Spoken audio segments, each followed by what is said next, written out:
Being back in the country was exciting. George wondered if anything had changed since he'd been gone.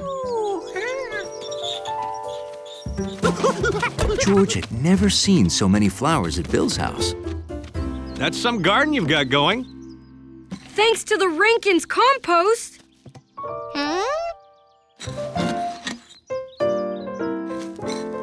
George couldn't figure out why Bill was adding dirt to the dirt. Compost isn't just dirt. Take leaves, grass, leftover food, mix it in a hole with air, dirt, and water. Compost! It didn't smell like leftovers. It's food for plants. After all, plants get hungry too.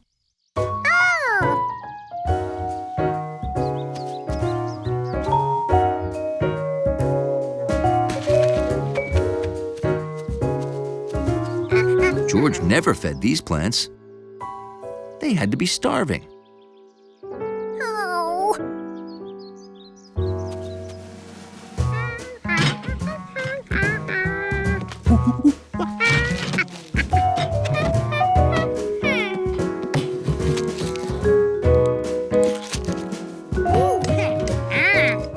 These leftovers would be perfect.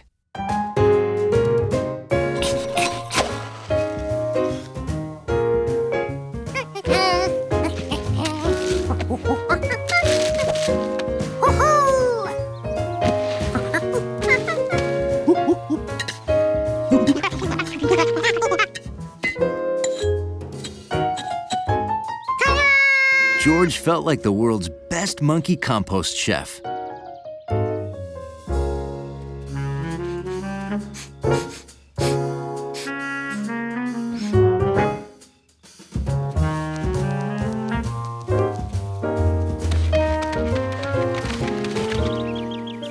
George got up early so he could serve the plants breakfast.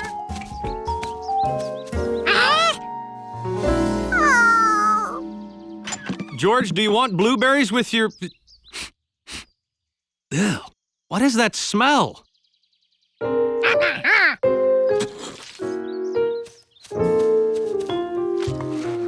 Were you trying to make compost? I think you need to hear from the experts. Ooh. This makes good compost, George. Leftover fruit and vegetables, bits of plant, and dirt. You can use any leftovers except meat, fish, and dairy products like milk, butter, cheese, or mayonnaise. That makes it smell bad and attracts animals. After a few weeks, these different things turn old. They decay and become food for other plants.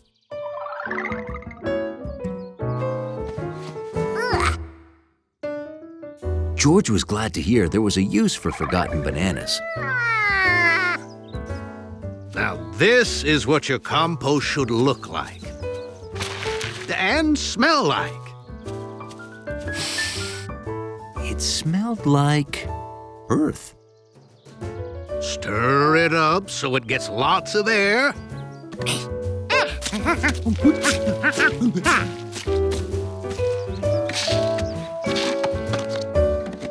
This will keep your plants healthy and green.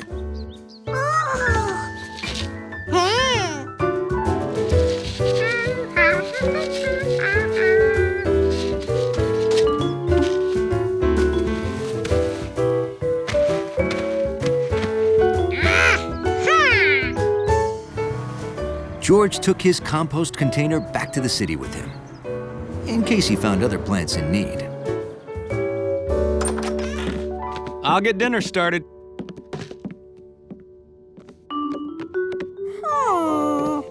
This plant looked hungry.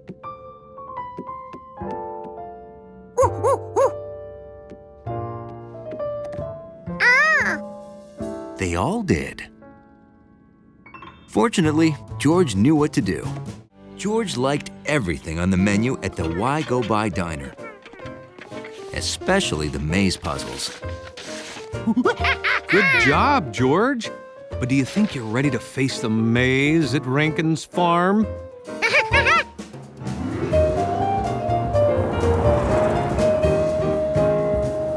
Wow, there it is. That was the maze? George was gonna need a bigger crayon. Welcome, radio listeners, to the Amazing Maze Race, the annual contest to see who can solve Farmer Rankin's cornfield maze the fastest. This year, Farmer Rankin's has cut a doozy of a path, with more T-intersections and dead ends than ever. Whoever first finds the exit, way over by the barn, wins, don't you know? I see our competitors have received their maps. Let's find out what strategies they'll be using. Oh, we're leaving it all up to Tina. Who's Tina? Not who, what? Our tiny, intelligent navigation aid. Tina uses satellites, sonar, and infrared signals. Yeah, in fact, we won't even need our map. Yeah. Where's your partner, Sprint? My partner would just slow me down. So would reading the map. I plan to keep running until I find the exit. I'm keeping track of where I go by dropping kernels of corn. Or maize, as it's known throughout the world. We're gonna rely on our map.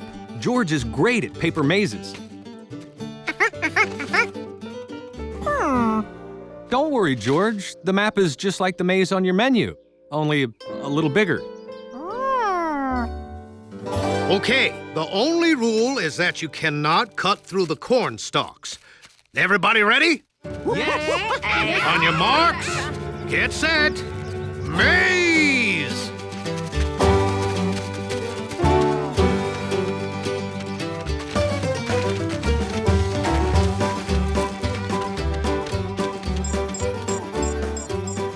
Turn right.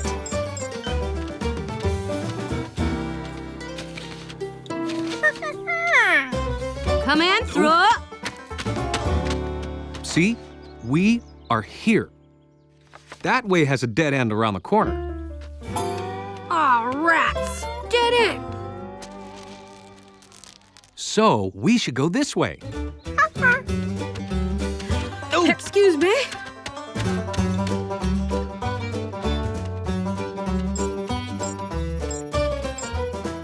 Bear left.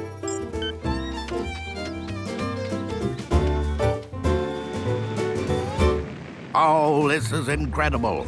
Already one team has reached checkpoint 1, where they must ring the bell. Continue straight. I am straight. On your left. yeah, I know the bell sounded like it's that way, but we are here. The map says left. Hold on, George. Oh, tough break for the little monkey. He's hit another dead end, leaving them in last place there. Oh, but Team Quint has hit checkpoint 2. That has to be a record. And young Bill is a-catching up. I've already been there and there. So now I go right. Here we are. You want to ring the bell? Team George is the last to reach checkpoint 1. I doubt they'll ever catch Team Quint. Now turn. Just turn? Well, whatever you say, Tina.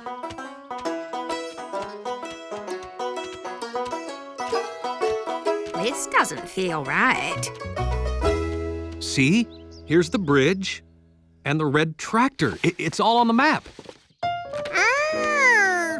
The maze looked a lot more like the map when seen from above. And now George could easily see the path to the next bell. I'm right behind you, George.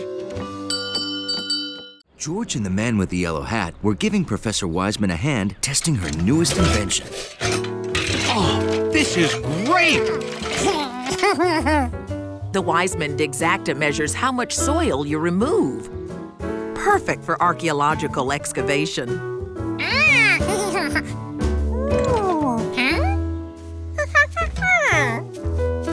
That shows you've removed exactly 1 square foot of dirt.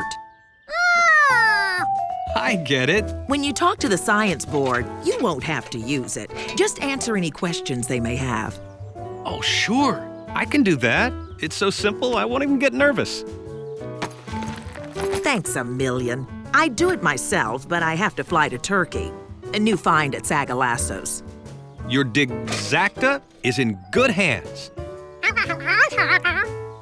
I don't know how other geniuses do it without a guy and a monkey like you. Bye. George, stop right there. But don't touch that stuff with 3 leaves. It's poison ivy. If it touches your skin, you get a red rash and blisters.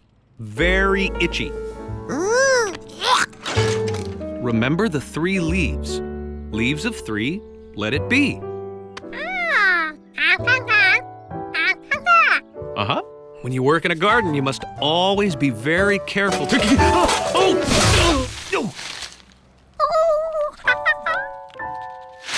Oh, this isn't good.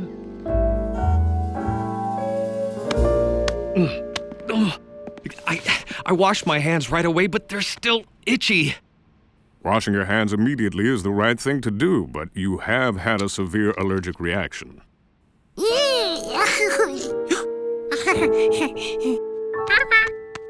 How long will my hands be bandaged? 3 weeks. Always avoid poison ivy. Remember, leaves of 3, let it be. Oh, 3 leaves. 3 weeks. Oh, boy. Well, luckily I won't need my hands to answer the science board's questions about Professor Wiseman's invention. Maybe 3 weeks without using my hands won't be so tough.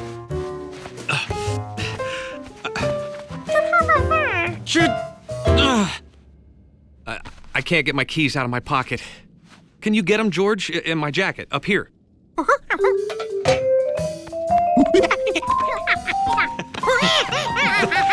that tickles.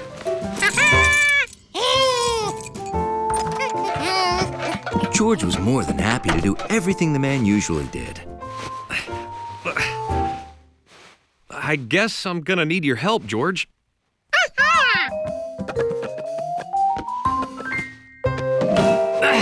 Oh! Whoops.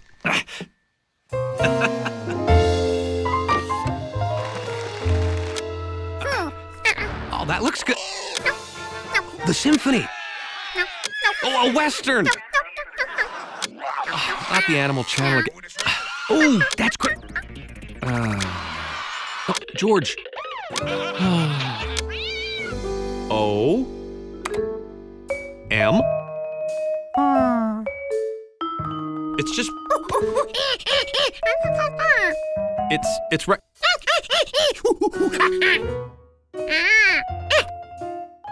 George, we've been doing this for 2 hours.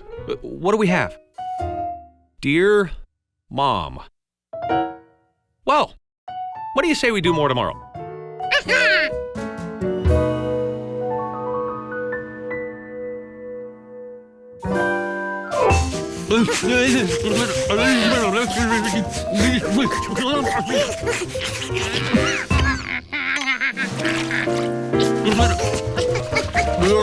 George, hold it, please. I think we need to figure out ways I can do things for myself.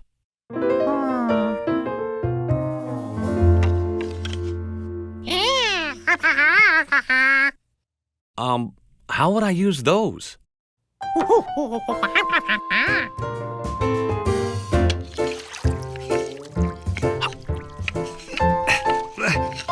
It works. You may be a genius.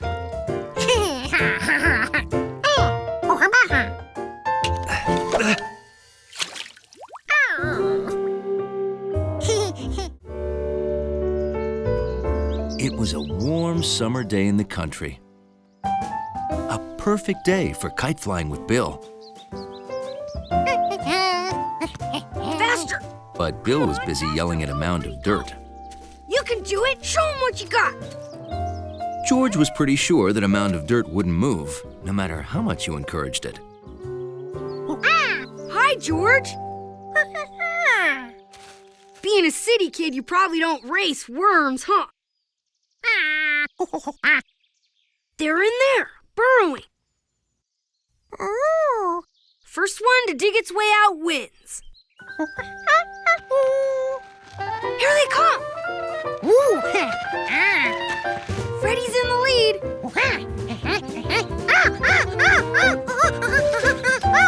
All right! Fast Freddy wins again! Isn't he a beaut, George? George? George went to find his own racing worms, and he knew just where to find them. Sometimes they were under the damp leaves in the shade.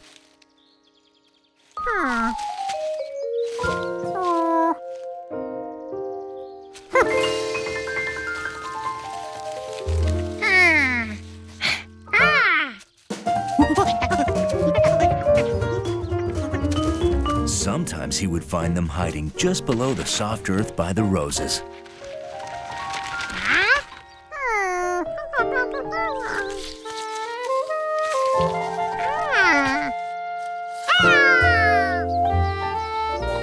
Wow, that sure is a biggie, George. And he's sure got a lot of wiggle power. Look at all those segments. Worms' bodies are divided into little sections called segments, which are like muscles that help them to burrow in the soil. So what are you gonna do with your new worm, George? You wanna race Fast Freddy? The proper way to have a challenge race is on neutral territory, not in any racer's home yard. So, Bill and George took their worms to neutral territory, Lake Wanasink Lake. On your mark, get set, go worms! Dig, Freddy, dig! Faster, come on, faster! A worm race? Why, I haven't seen a good worm race since we were first dating. Yeah, silly sport though, worm racing. I'd rather use worms for catching catfish. Worm race over here! Did I hear worm race? Everybody loves a good worm race. Go, worms, go! Go, worms, go! You can do it, show 'em what you got! What's all the excitement? Worm race? Wow, I haven't been to one of those since I was 12. Go, Freddy, go! Wow, who's winning? Go, Freddy! Dig, dig, dig! Go! What's George's worm's name? Oh, okay. I can't stand the suspense. Faster!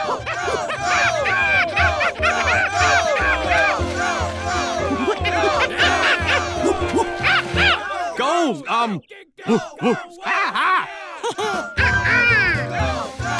Go, Freddy, go! Here comes Fast Freddy!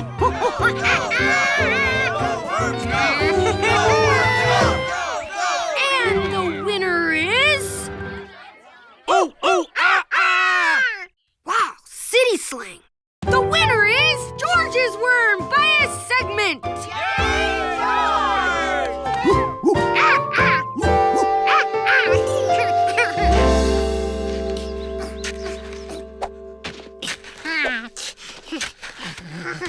What are you doing, George?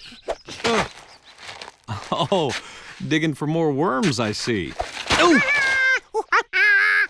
Well, it's time to wash up for lunch.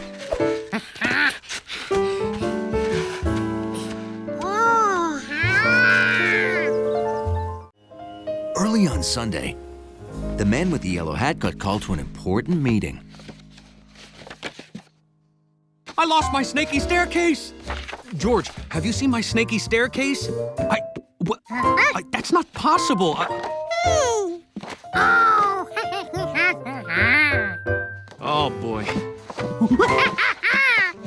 Oh. Oh. Thanks. Professor Wiseman says I should show my drawings to Dr. Forbin, but she didn't say why. She only said it's a great chance and I should hurry over. Come on. Can't be late.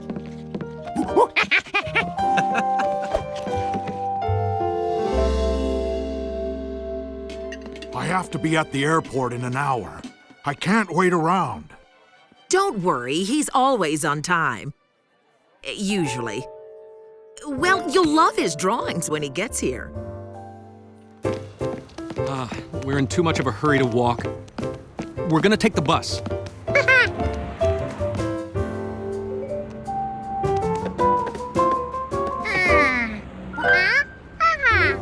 You want to see where we're going on the map? Okay. Here's where we are now. We're going up here on the other side of the park. We'll ride the bus over to where the library is and turn left. Then we'll go up past 1st Street, 2nd Street, all the way to 10th Street. Then we'll turn left again and go over to the Glass Palace. George wanted to take a map with him to trace their route, but there were no free maps left. Here's the bus.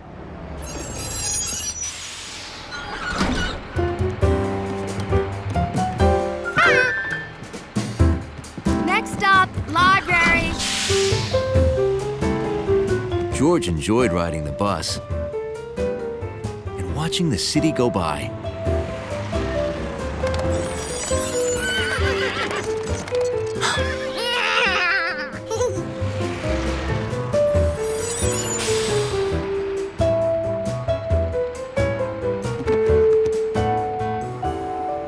George saw something that really caught his eye. A bus stop with lots of free maps.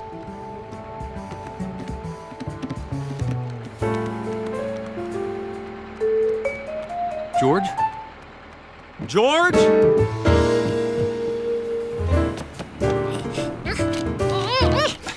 George, this isn't our stop. We have a long way to go. Next stop, 1st Street. Uh-oh. My portfolio! Wait! Stop!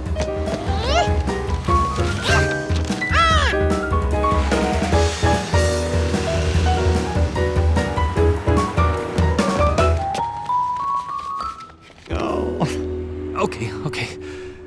This is not a problem. This is not a problem. All that happened is the bus drove off with my presentation. The one I'm supposed to show in 7 minutes. Right. We have a map, so we know exactly where that bus is going. We just have to catch up with it. He could get on that bike and catch the bus. Taxi! Taxi! Taxi! Tax! Go! George! Oh! George, come back! Taxi! I have to leave in 6 minutes. He'll be here.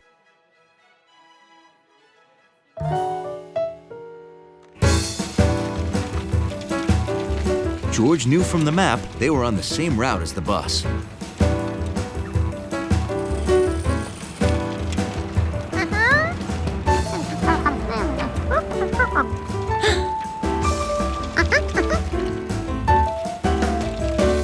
But could they catch it?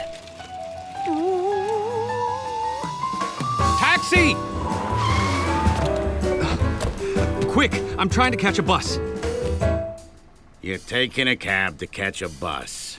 And keep your eyes open for a monkey on a bicycle. You want me to find you a monkey on a bicycle? It was a good day for bouncing balls.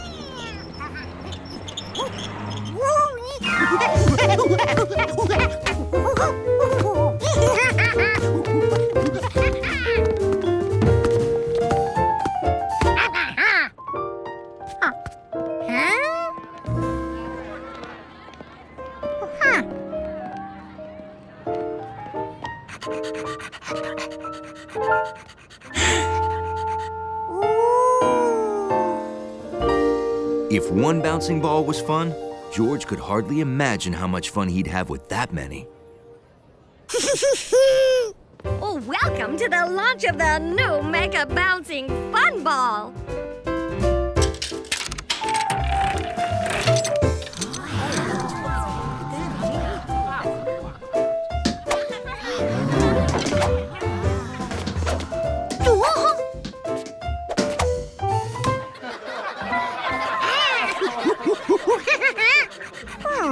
George wondered how far a mega bouncing ball could mega bounce.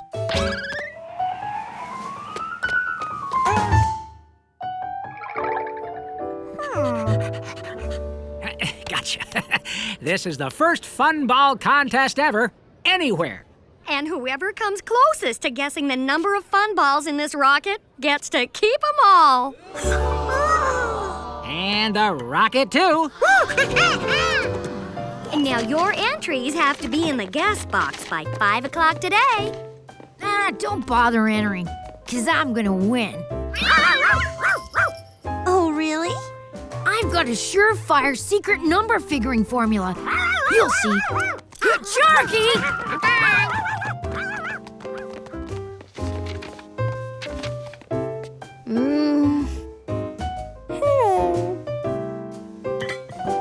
This calls for some math. Good luck. May the best girl win. Or monkey. If one bouncing ball was fun, George could hardly imagine how much fun he'd have with that many. George just had to win. If he had his own fun ball machine, he could count how many balls fit inside it and win for sure. Maybe he didn't need a whole machine. Just something the same shape and size as the part that held the fun balls.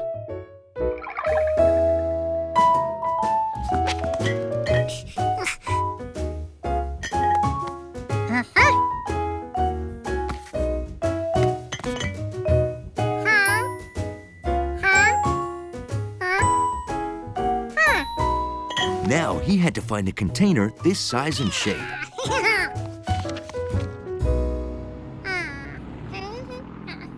He didn't have one round container in his closet.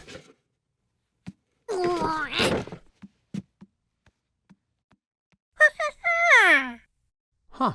I want to practice my swing. Have you seen my golf balls, George?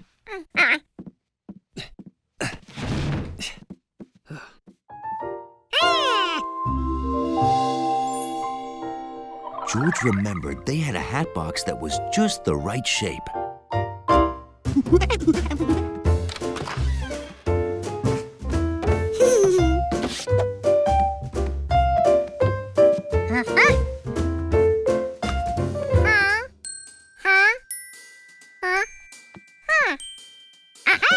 A box this shape and size should hold about the same number of balls as the fun ball machine.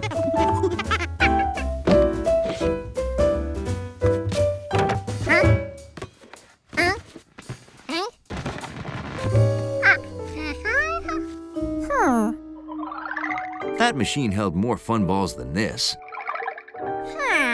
Because these were too big. George needed smaller round things to fill the box. Found them. Oh, but I can't practice now. I gotta go pick up our fruit and veggies at the grocery store.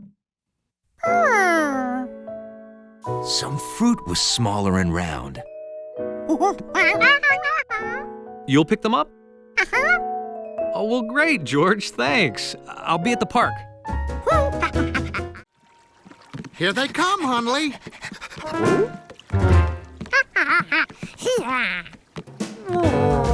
Hunley forgot today was the day they promised to take George out on their neat, orderly boat. Your buddy George is coming aboard, Hunley. We're both excited about this. We even bought matching life vests. You guys look very snappy. Let's stow your stuff, George.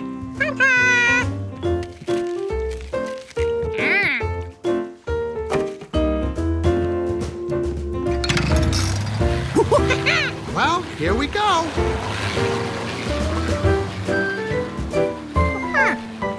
No forget, George. We use a small motor to get in and out of the docks.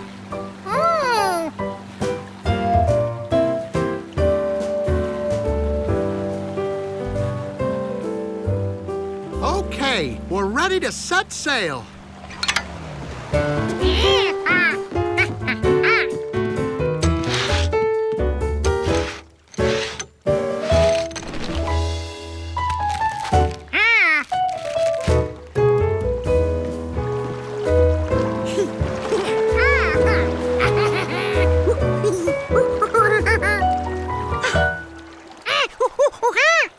Oh, that's just a little crack. I'm getting it fixed tomorrow. It didn't seem possible for one monkey to mess up a whole boat. So Hunley decided to enjoy the trip.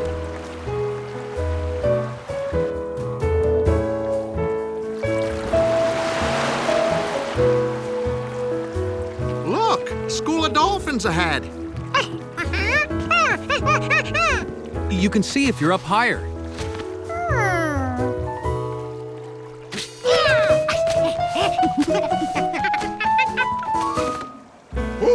George, be careful!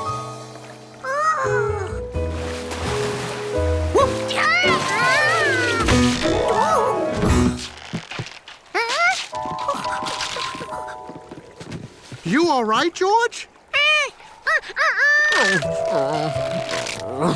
Should it do that? No. We better head home before it gets worse. Sorry, guys. Hunley was relieved. The sooner they got home, the less George could make a mess of things.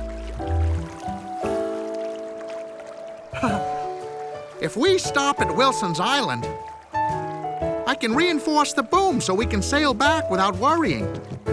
Great.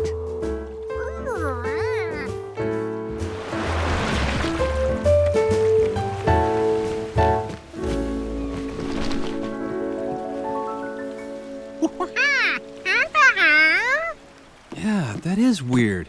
Palm trees don't grow in this part of the world, do they? No. Mr. Wilson brought in rocks, shells, and trees from the tropics to create an exotic island home. Wow. So Mr. Wilson lives here? No, he never moved in. So now it's a deserted tropical island, like you read about.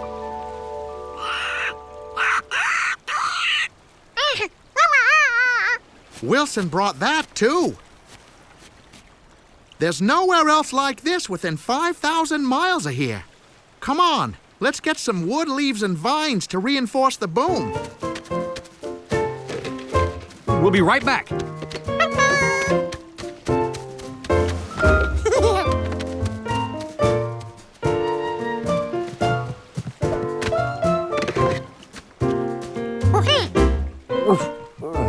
That sand looked messy. Hunley decided to wait in a clean boat.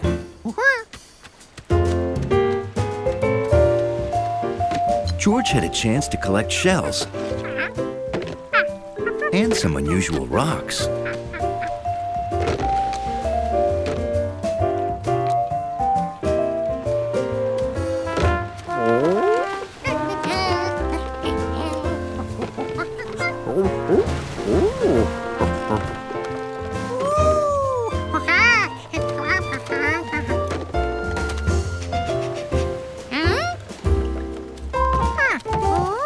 George remembered seeing that thing on the boat.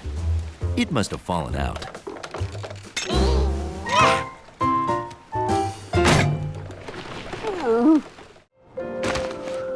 Attention! Will the Antarctic research team please report to the conference room immediately? Come on, George. Duty calls. Here we are, guys. The Antarctic. Our objective is to observe and record the behavior of the region's flightless native seabirds. We're here to take pictures of penguins. See this small family of chinstrap penguins? Well, this breed gets its name from the unique marking on its head. We didn't see them on our last visit, and I'm worried. I need you to find them. In your gear bags, you'll find a waterproof video camera, radio mics for talking to each other over short distances, Check. and a photo of a chin-strap penguin to help you identify them. Any questions? Yes, on the left. Were we chosen for this mission because of our fine work in outer space and under the sea? Well, not exactly. My usual team is on assignment in the Sahara Desert. Oh. But you lucky guys get to meet penguins. Yes! Penguins!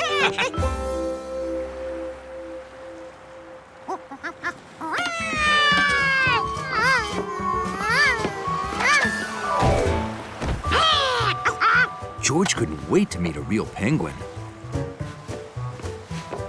Oh, this is great! Okay.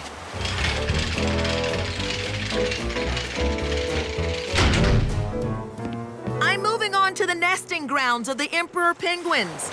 You'll meet us at this spot at 9 a.m., right? Right.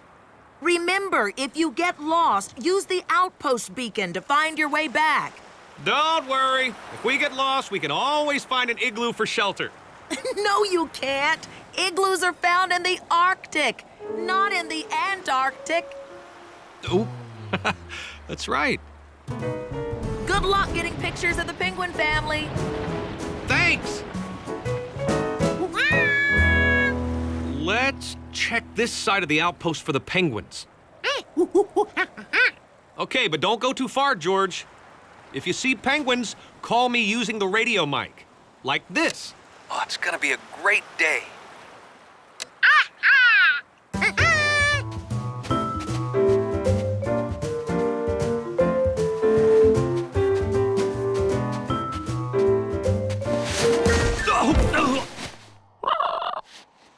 Hi.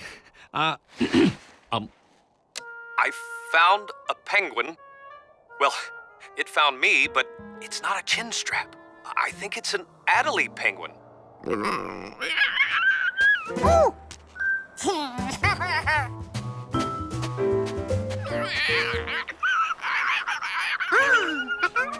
That sounded close.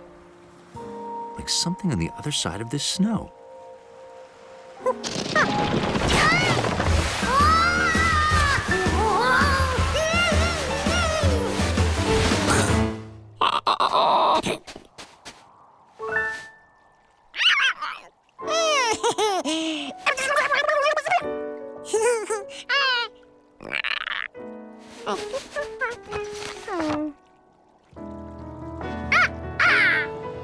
George had found one of the chin-strap penguin family.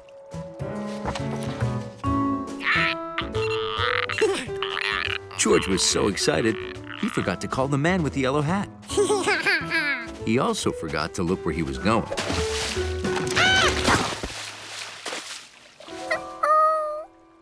The camera was waterproof. Now George wished it would stay in one place. At harvest time, Farmer Rankins liked having a few extra hands around to help pick the apples. This year, he also had extra feet.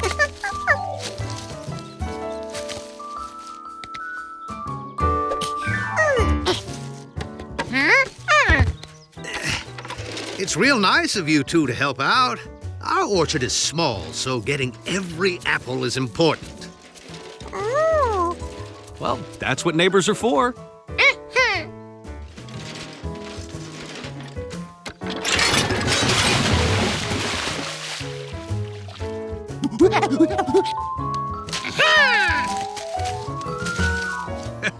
He's certainly built for apple picking. Oh! Can't say the same for your hat. I'm gonna join the missus round back. Once you filled that cart, you can unload it in the washing trough. Will do.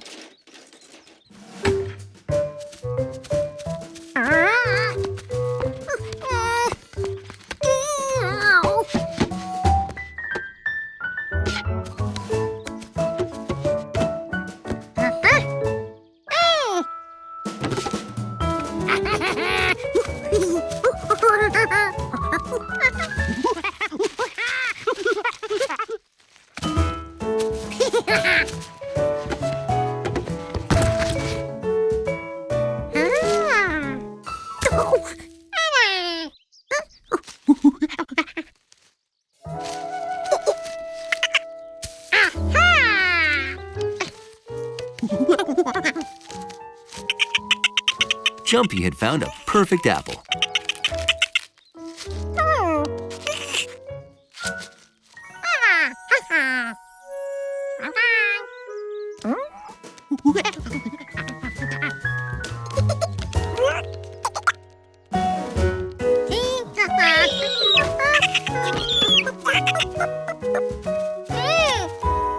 Oh, one more?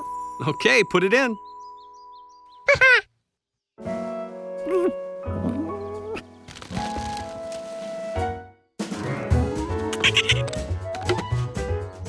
Jumpy's perfect apple was in there somewhere. But where? Jumpy apparently didn't know that the Rankins needed every apple. Easy now, George. That lever releases all of the apples. George thought that was an excellent way to get Jumpy out of the cart. No! And it worked.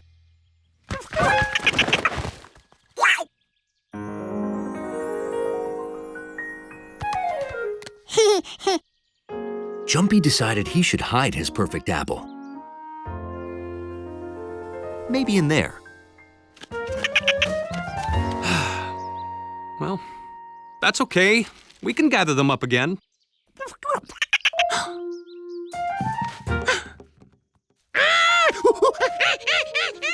Or I can just do it myself.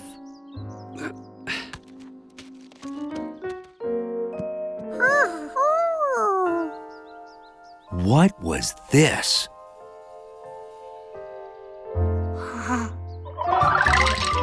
It must have been some kind of monkey playground with all sorts of things to climb on and swing from. But George wasn't there to play. He had to get that apple from Jumpy. If only he could find a light switch.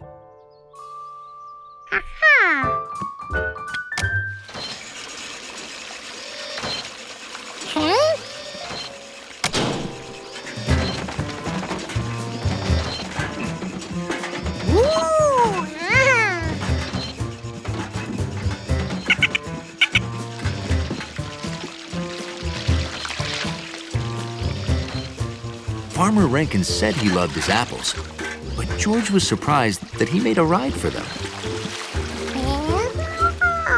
Those buckets must be there to carry the apples high out of the reach of squirrels. Wait, where was Jumpy?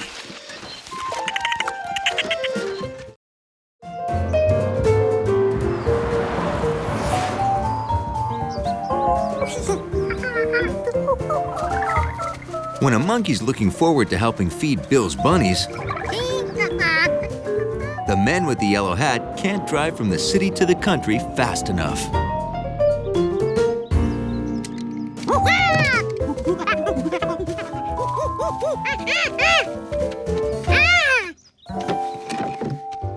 Hi, George. Afraid we won't get to play this weekend.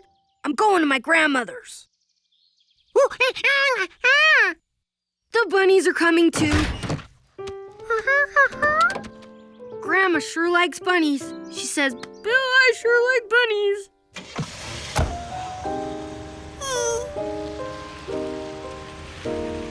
See ya.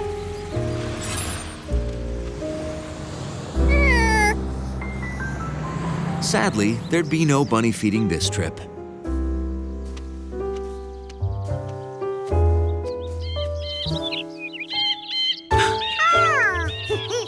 But there were still birds that needed to eat.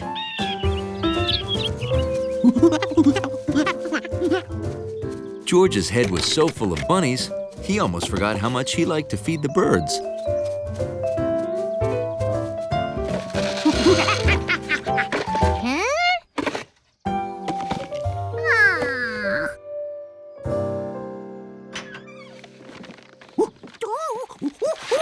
You sure you want such a giant bag of bird feed, George? This big bag would feed more birds than a small box could, and George planned to watch lots of birds eat.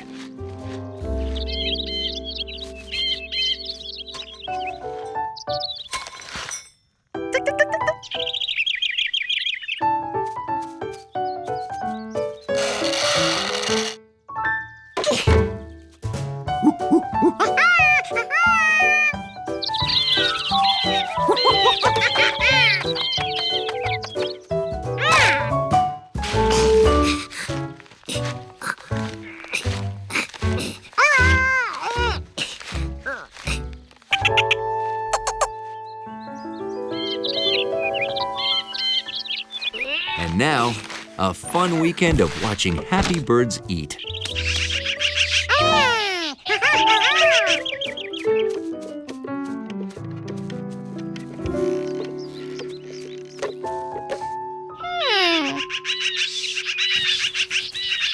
George never saw birds eat so fast.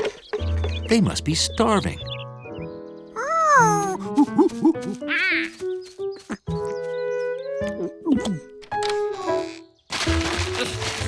These birds were lucky they had a generous monkey around.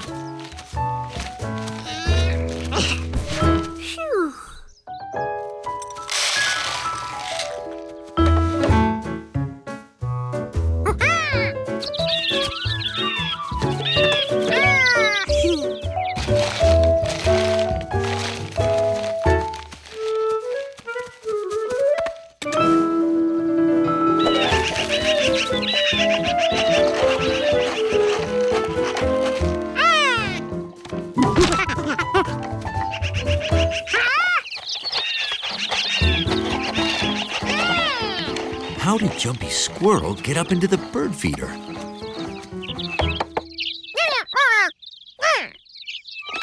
That's how.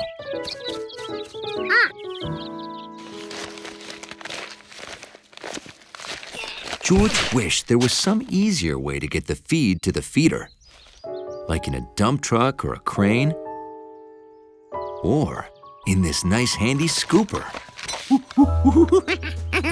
Some days, having a working brain really pays off.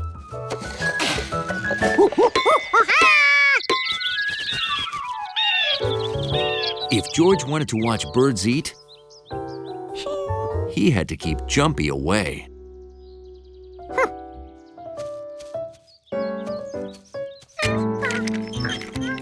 That squirrel wouldn't be able to climb up this thing and get into the feeder from way over here. Mrs. Rankins was in a big hurry to finish her chores.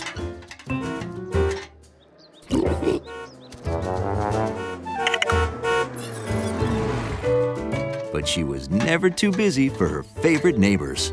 Good morning. Yes, good and busy. It's Reuse Your Junk Day, remember? Ooh, yeah. We're heading to the collection center.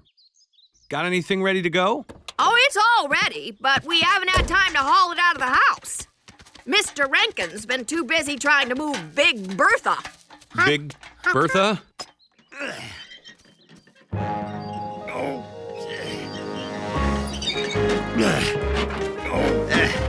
Little help here?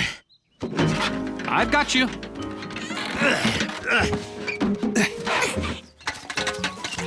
Oh, that's Big Bertha. I grew her. Isn't she a beaut? She's entered in the Plump Pumpkin Playoffs today. Oh. Wow, the Plump Pumpkin Playoffs? Yes, the Plump Pumpkin playoffs are particularly prestigious.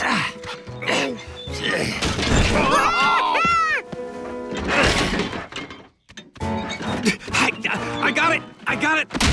I don't got it! Don't! Now I got it! Oh, I got it! I got it.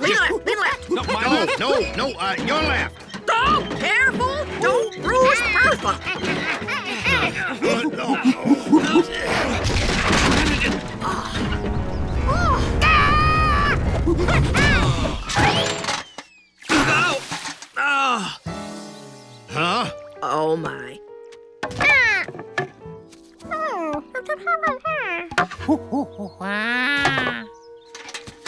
Well, George, it looks like you've discovered how a lever works. Well, you landed on the end of the plank, which launched the bucket in the air onto my hat. Thanks for your help. We better get Bertha to the fairgrounds. Want us to move your junk out of the house? It's no problem. You're our last stop. Okay, there's just one stack in the living room. Good luck, Bertha! Well, George, it looks like we'll be done early enough to spend the afternoon fishing. Yep, we're all finished once we move this stack. Wow. That's a stack? It looks more like a mountain. This stuff won't fit in the trailer unless we go drop off what we already collected first.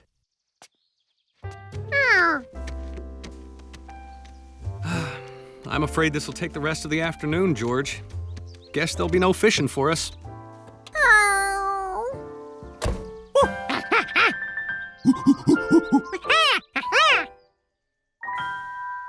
You want to stay here and move that stuff outside?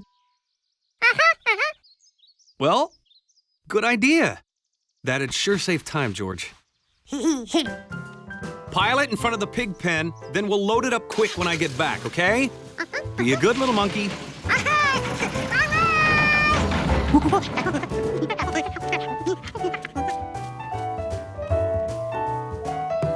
If George moved everything outside before the man returned, there'd be time to go to Lake Wanasink Lake. That old ironing board slowed him down. But maybe it was just the thing to help him move all this stuff much faster. He needed something to balance it on.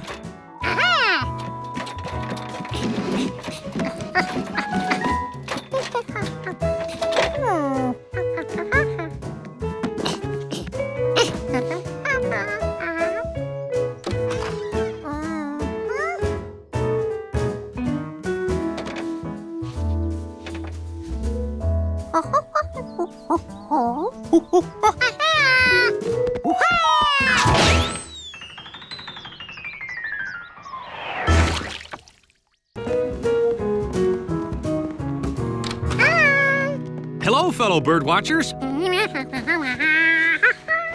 My monkey is clean and photo ready. Where should we pose? We're going to take pictures out in the park first, and then we'll do the cover photo. Oh, but the park has mud, dirt. And George is so clean and fluffy. Don't you want that picture now? The summer tanager nests in the morning, and we don't want to miss a chance to photograph her. No, we mustn't miss. Such a nice bird. But remember what happened last year when George made the cover? Oh, yeah. Right.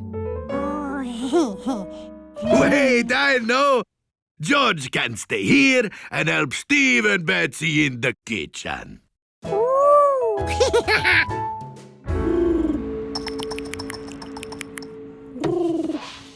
Anyone need the help of 4 extra hens?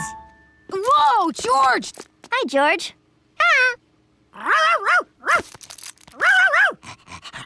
You know, I'm think to celebrate the summer tanager visiting our park, we color eggs and have a egg hunting contest. Oh, that looks like a messy job to me. Well, okay, but every good kitchen mate must wear his uniform. George, stay clean as a whistle. We'll take that cover photo as soon as we get back from the park. Oh, and Giorgio, be careful of my heavenly angel food masterpiece. A delicious dessert I made special to celebrate our daring birdwatching deeds. Oh, your cake and monkey will be safe, I guarantee. Nothing to worry about with Chef Steve in charge. Be a good little monkey and stay clean How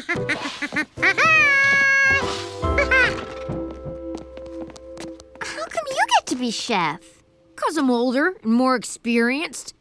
And I've got the hat. George.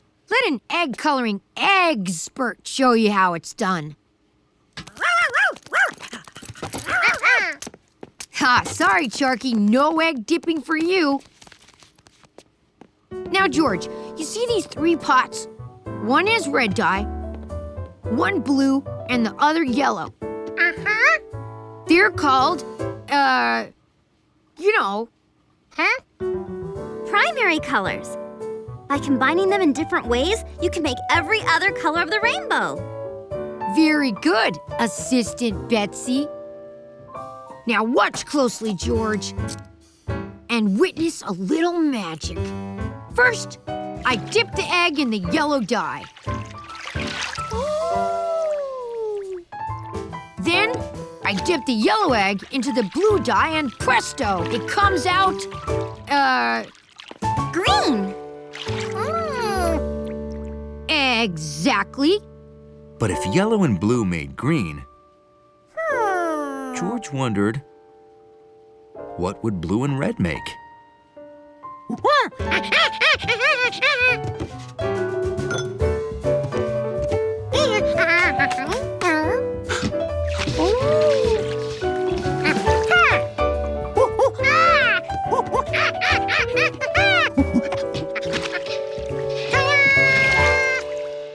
Why, George, you've created a brand new fruit, a perp-banana. But George wasn't the only one who took an interest in his new treat.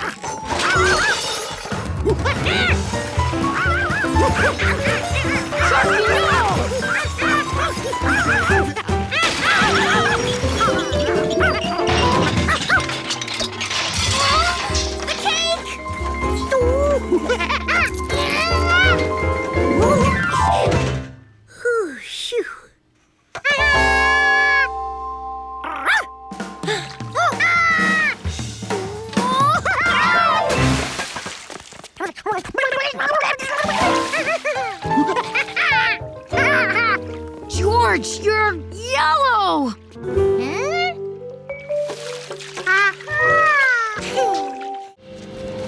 Summer was almost over. George and the man with the yellow hat came home from the park happy, but tired. You guys have fun in the sun?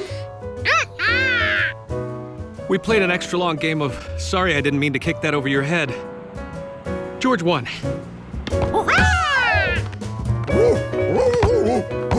That was probably our last game of the summer.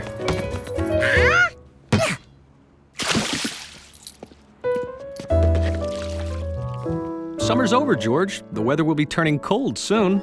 We'll find out exactly how soon tomorrow on Whistle Pig Wednesday. You've never heard of Whistle Pig Wednesday, George? Here, Mr. Glass wrote this book about it.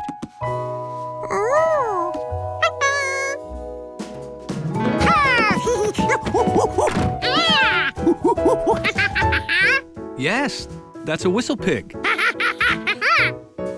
Are you hinting you want to read that now?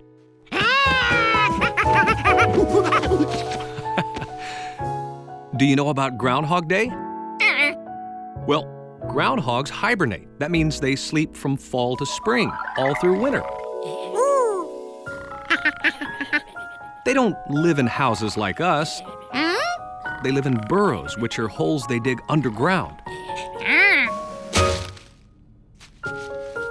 On February 2nd, the groundhog wakes up and looks outside. If it sees its shadow, it goes back to sleep, because winter will last 6 more weeks. Around here, we call groundhogs whistle pigs. Since we didn't call them groundhogs, we couldn't have Groundhog Day. Back when Mr. Glass was 7 years old, he met Sherry Whistlepig in Endless Park. They had a fun day. The next day was the last Wednesday in August, and he went to her home, which was a burrow in the park.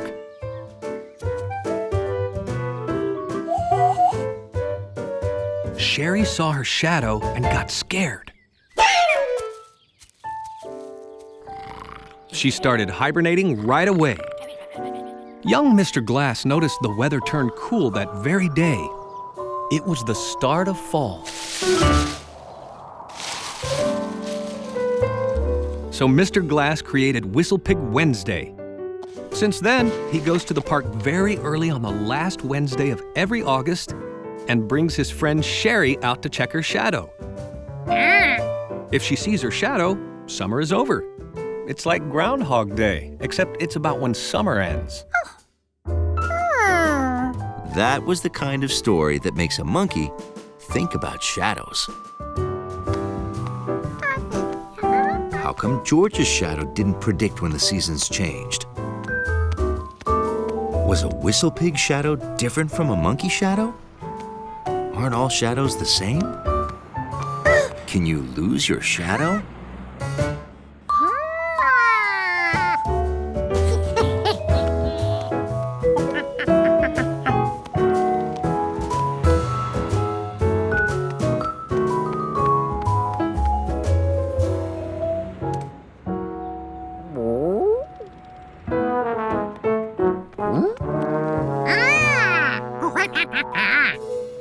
Now he had two shadows to compare.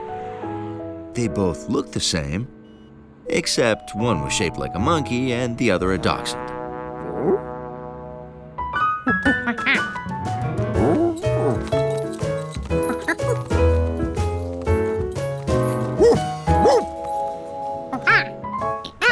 George explained that both shadows moved over stuff the same way, and neither one predicted the weather. But Hunley had a dog shadow. To see if a whistle pig shadow was different, he needed to see a whistle pig shadow. Hunley never really noticed a shadow before. It looked dirty. Another day, another bag of trash. Wait! That trash is not trash. Huh? We need to separate our recyclables from genuine trash. The city's having a contest. The apartment building collecting the most recycling wins the Golden Triangle Award. So recycle, George. It'll make the planet and our trash a lot neater. Recycling sounded like something George would want to help with. Once he found out what it was. Uh-huh. Recycling can make those bottles and jars in the trash into new bottles and jars. Without it, they just pile up in garbage dumps and take up space all over the planet.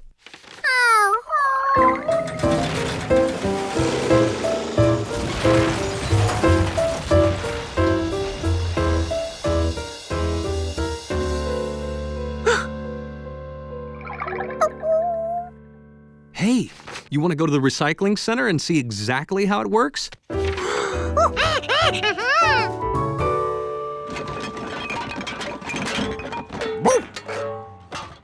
We're making an impressive start.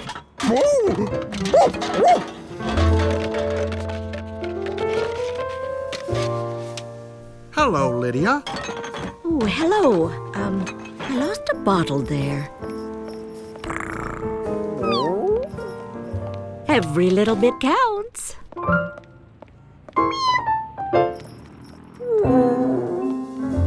She must really want to win this contest, Hunley. She wouldn't even let one bottle get away.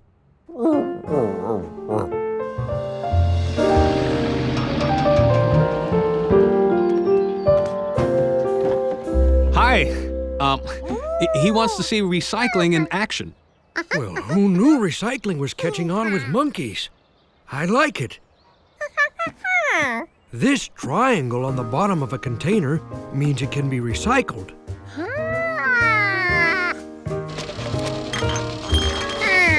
First, containers need to be separated, then cleaned. Glass is broken into bits, then melted down to make new containers.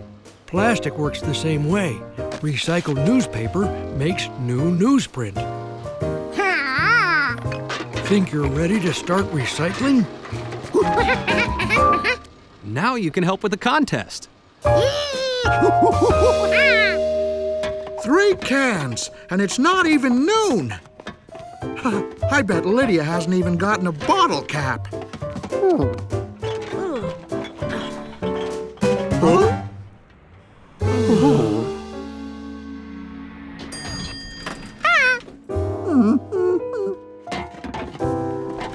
3 cans, all right.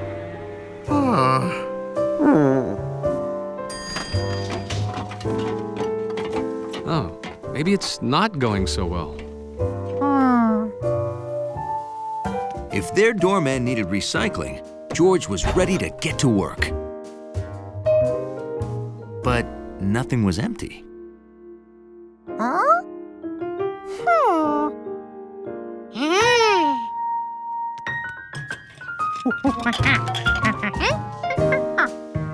Filling up the almost empties meant more stuff for recycling.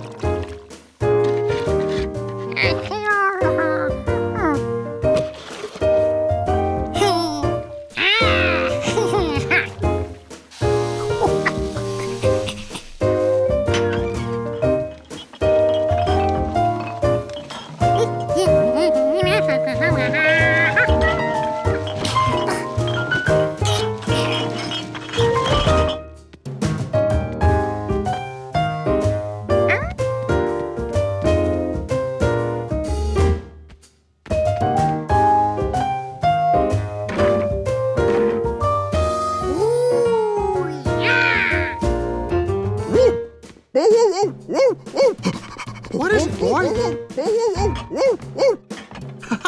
And we were feeling discouraged.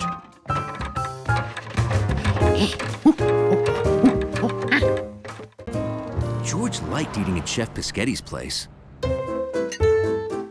A monkey could always count on getting a good meal there. So, you like my tiny tasty torta, eh? That's because I use only homegrown ingredients. And that's my problem. Oh?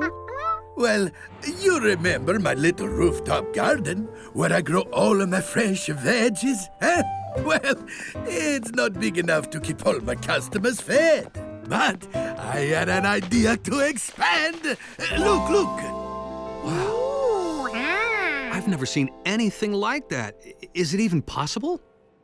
No. The laws of gravity, they can be so unfair.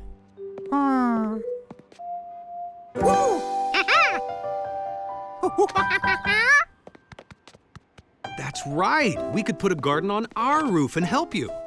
Bene! You do this for me, and I'll make special eggplant parmesan a la Giorgio. And friend.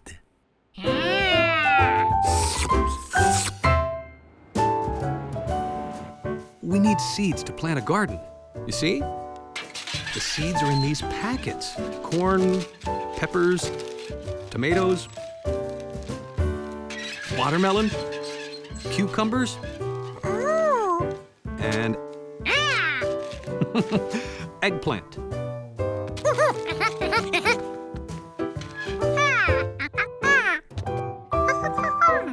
You don't plant eggs to get eggplant, George.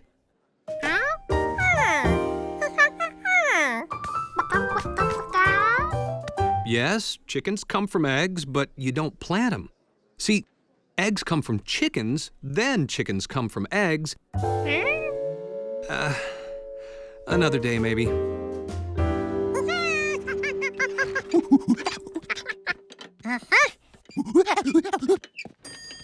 Thanks for letting us use the roof. Every roof should have a garden. George and dirt? When would that man with the yellow hat ever learn?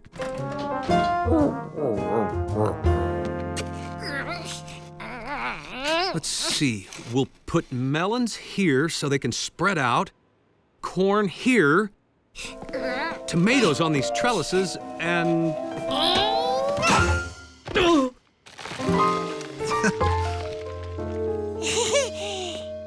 Say, George, why don't you get the seeds out?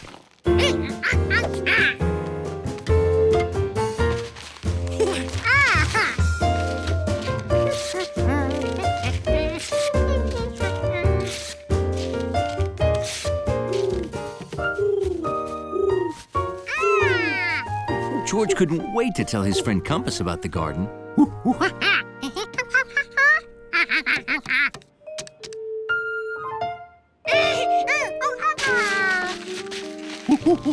Compass wished George would let him eat those tasty seeds.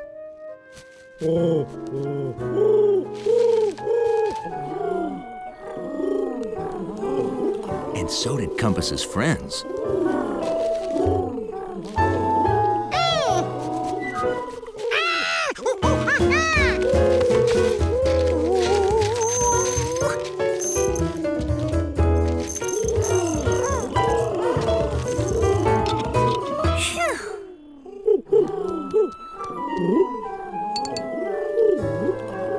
The seeds were safe now.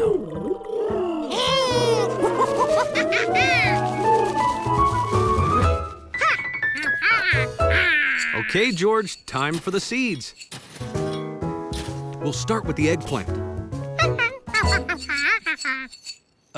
You didn't dump all 6 seed packets in there, did you?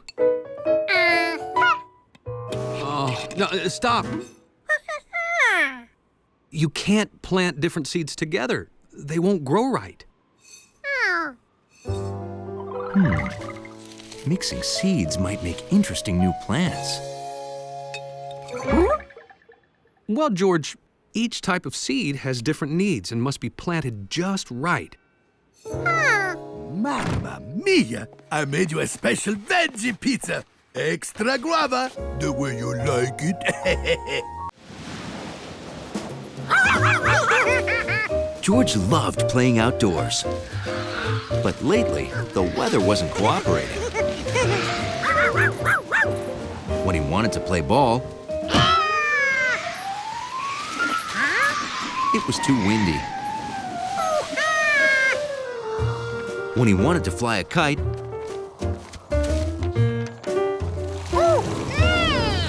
it rained.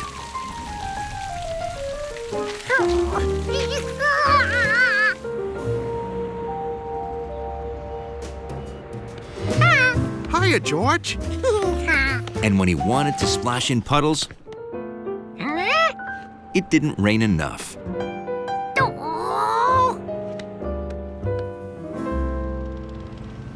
There we go.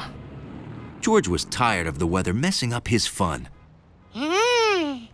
Tomorrow, he was going to be ready for anything. Huh?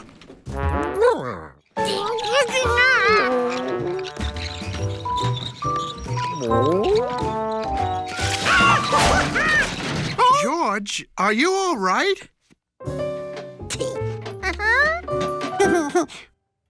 Gee, it looks like you're ready for any weather from snow to sunshine. Everything but fog. Huh?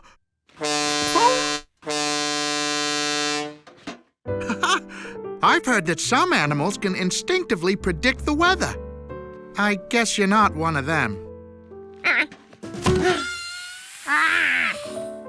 If George could become an animal who could predict the weather, it sure would make his life easier.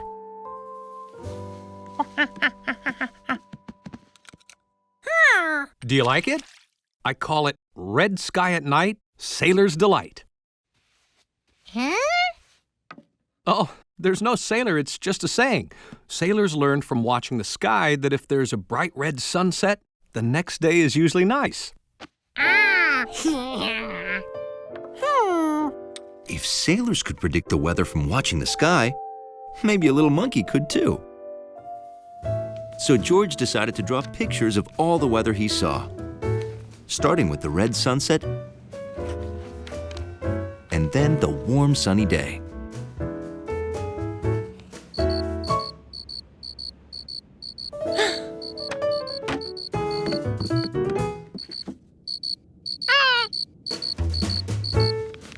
And he added that he met a cricket.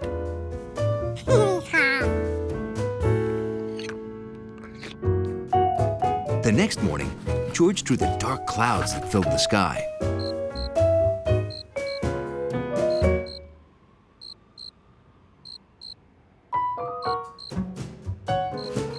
He also drew the cricket again, but drew fewer noise lines because the cricket had less to say on this chilly morning. When it rained in the afternoon, George drew that. So clouds meant rain. These were turning into very useful drawings. The next day, the clouds looked very different.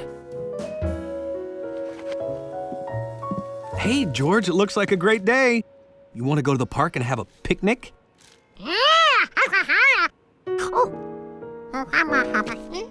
George loved picnics, but he didn't want to get caught in the rain again. And clouds meant rain. But I thought that... Oh, okay, we can eat here. All done, George? Boy, what a great day, huh?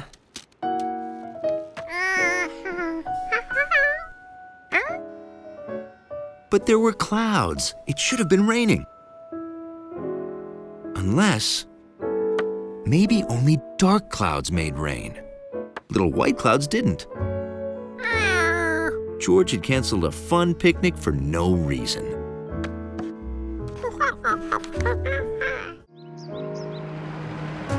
Steve and Betsy had never seen the country, so the man with the yellow hat invited them for the weekend.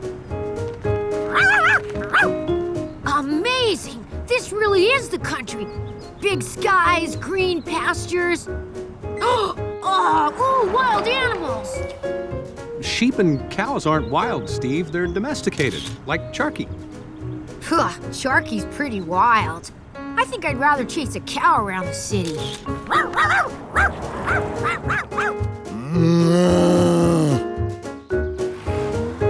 Wow, that's the shortest apartment building I ever saw. It's a house, Steve.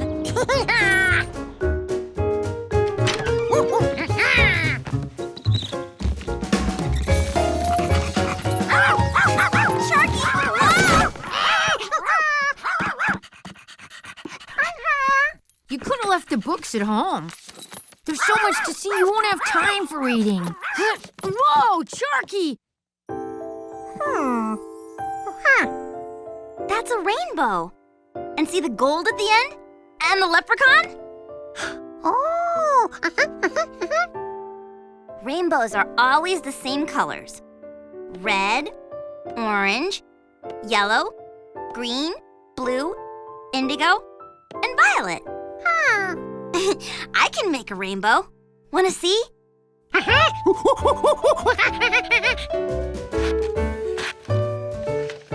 make my rainbow without the sun or the rain.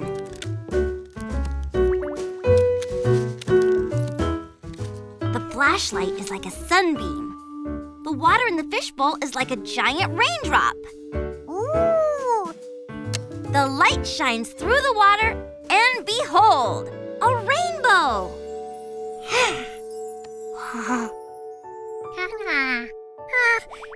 Betsy's rainbow was nice. But George wondered if he'd ever see one that spanned the whole sky. Hey, so what wild animals can I get pictures of next? Well, we've got skunks, squirrels, a moose or two. A moose? Now there's something you don't see every day on N Avenue. Yeah. All done. There's your lunch. You're ready to go see the country.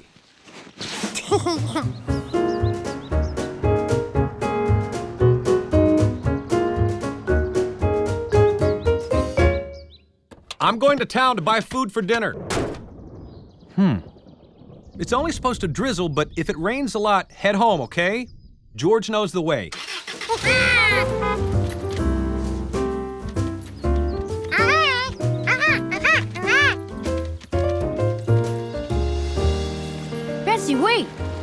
not leaving without a moose picture. Holler if you see a moose.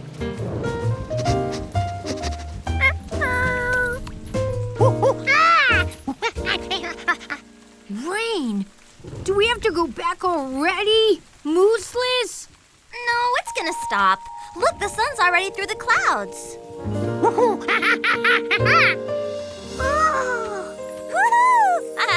Amazing! That's the biggest rainbow I ever saw in person.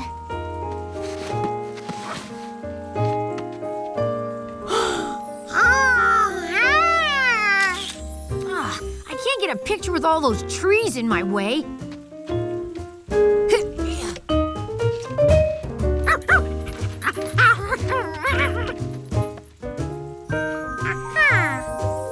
George didn't see any gold at the end of the real rainbow from here, so he'd just have to go there. Sharky, no! George, where are you going? Steve, come on. George and Sharky ran off. Hey, what? Where?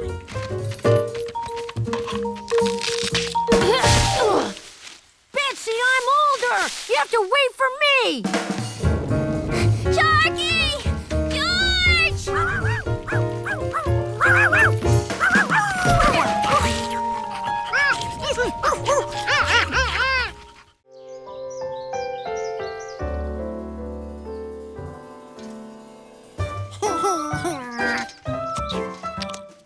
Nothing makes a weekend in the country better than a chance to help feed Bill's bunnies. Here you go.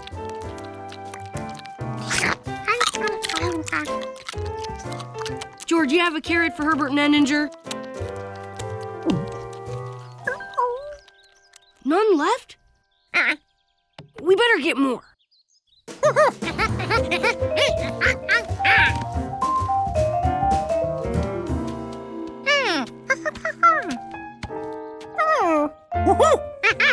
George wanted to rush to Rankin's farm for emergency carrots. We don't need to go anywhere.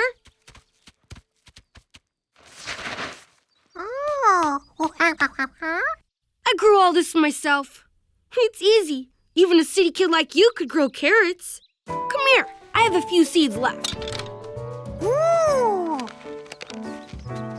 Just plant them in the dirt, water them, and watch them grow.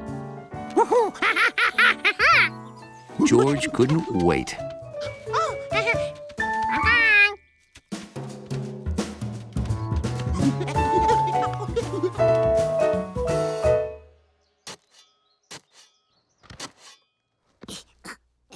George, is that you making that sound? It kind of sounds like... Oh boy.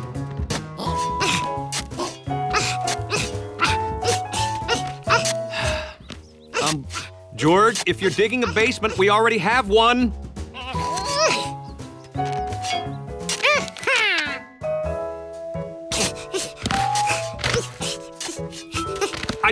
What are you... You wouldn't be planting those seeds, would you? Yeah, okay, time out. George, that's not how you plant seeds. Well, you have to take them out of the package. The instructions are written here, see? On the back. Well, let's see. First off, that hole's a little too deep. There we go.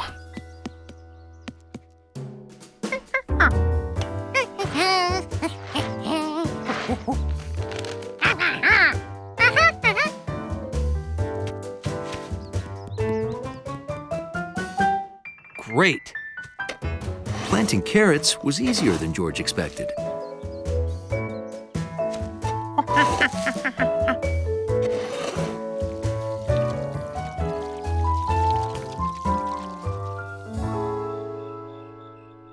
George was so excited, he dreamed of carrots all night.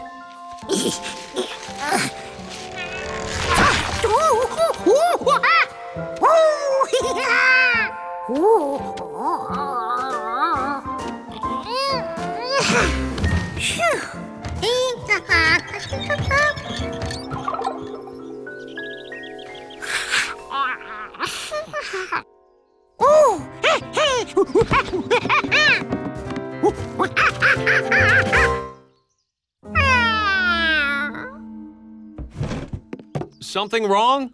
Oh,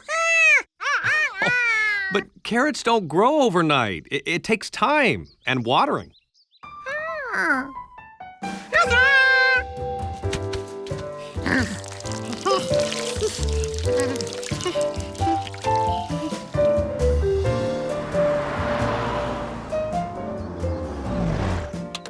Bill watered the seeds while George was in the city. But George took good care of them every weekend.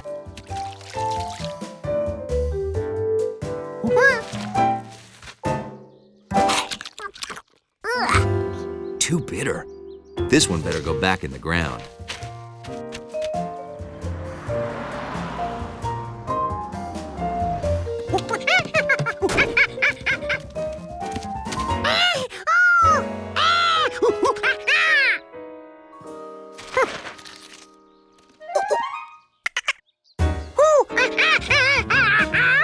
George explained that this was his garden, not a squirrel nut spot.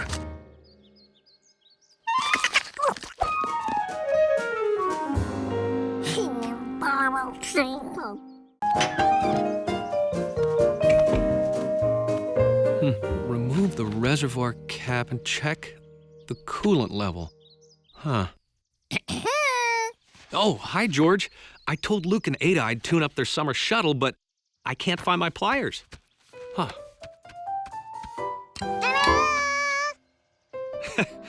Oh, right. Now, where did I put my cold drink?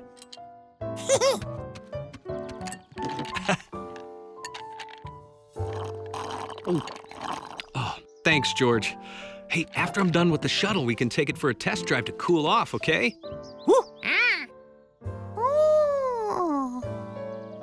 Ice. It was cold, just like snow.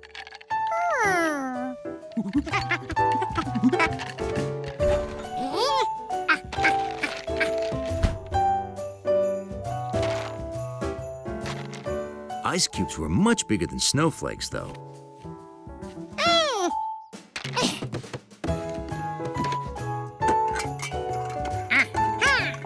Using the ice crusher, George would have something just like snow in no time.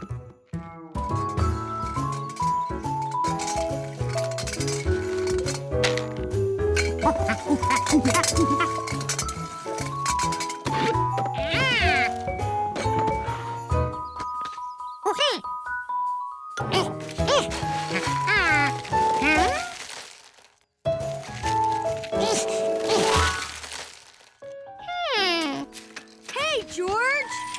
What you doing? Cooling off with ice water? City kids, you can't build a snowman with pieces of ice, George. You need soft, wet snow to make a snowball.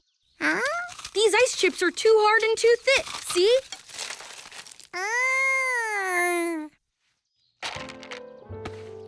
Whew. Feels good. Well, back to my paper route. Thanks for the ice, George!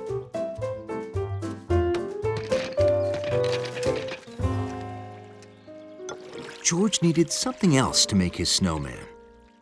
Something that would stick together. George? Whew. Are we out of ice cubes already? Oh, here they are. You mind if I take a few? Careful where you step, George. We don't want to track mud into the summer shuttle. Mud. It wasn't as cool as ice, but it was easier to mold into shapes. Now, where could George get a lot of mud?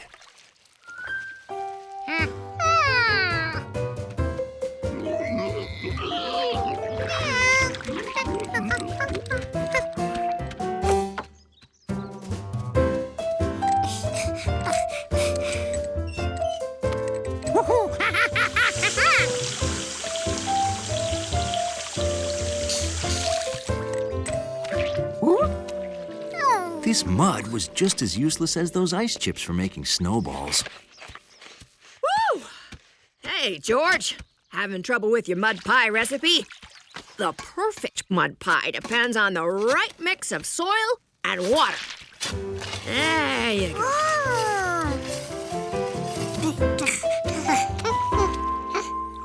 That's it, George. George was on the verge of making the world's first muddy snowman, and nothing could stop him.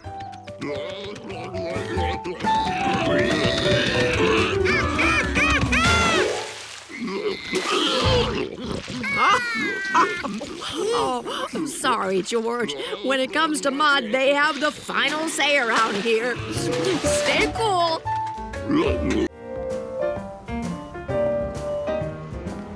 When Professor Wiseman called asking for his help, the man with the yellow hat wasted no time. He brought George in case she needed a monkey. George brought a toy in case she didn't.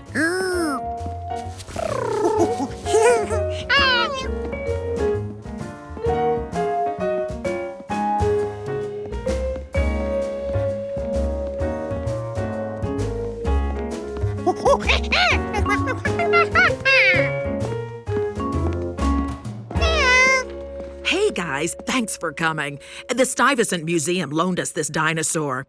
I need help to assemble it because an important person is coming to see it at lunchtime.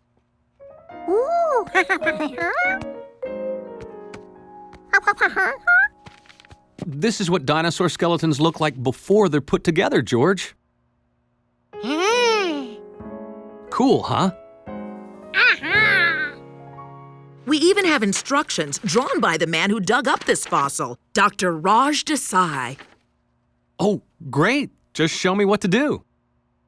See, we're using these temporary clips. Now, it won't be sturdy, but we'll replace them once Dr. Desai looks it over. He's coming here to check our work? He's never let it be loaned out before, so we have to prove to him we'll take great care of it. Whoa! George? George, we don't need to know what sound rare fossils make when they're banged together, okay? Hey, why don't you fly your plane while we work? Whoa! I meant outside.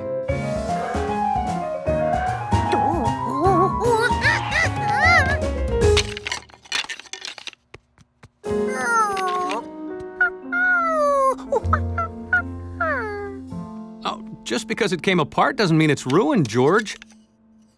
See?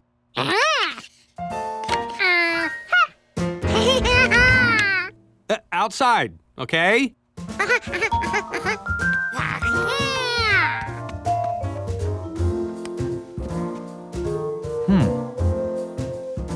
Oh. Hey, this is easy.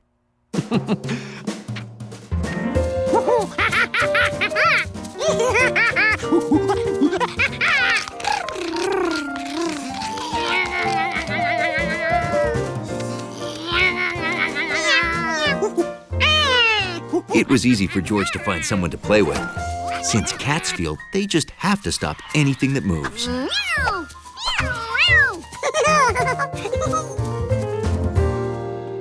Here you go. Great. Right there. Okay.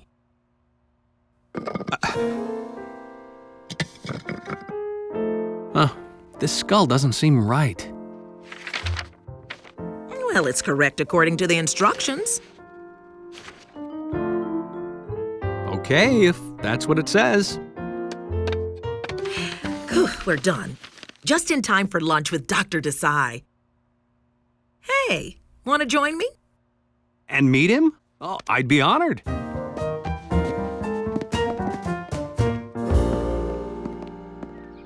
Right outside, it was the best game of Cat Tries to Catch a Plane ever.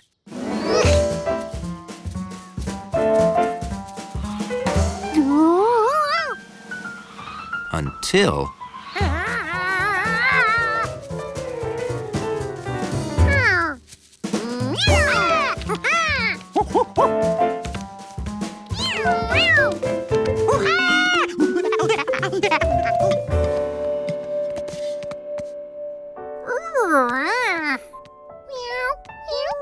If they didn't find the plane, the game was over. This wasn't here before. It must be what they made from those bones.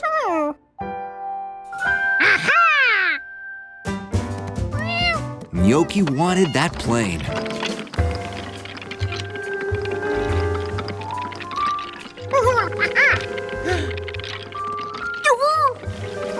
George wanted to help Gnocchi get down, but he couldn't reach her.